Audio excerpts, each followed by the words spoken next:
মাঝে জায়গা দিলে যতন কইরা ভাঙ্গে রে অন্তর।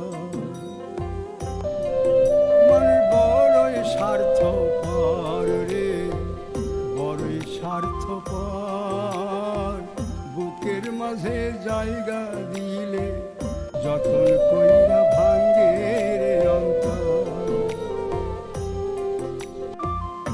অচিনা এক জংলা পাখি যতন কইরা বুকে রাখছি, বুকের পাজর ভাঙ্গা সে যে সাজায় অন্যের ঘর রে, সাজায়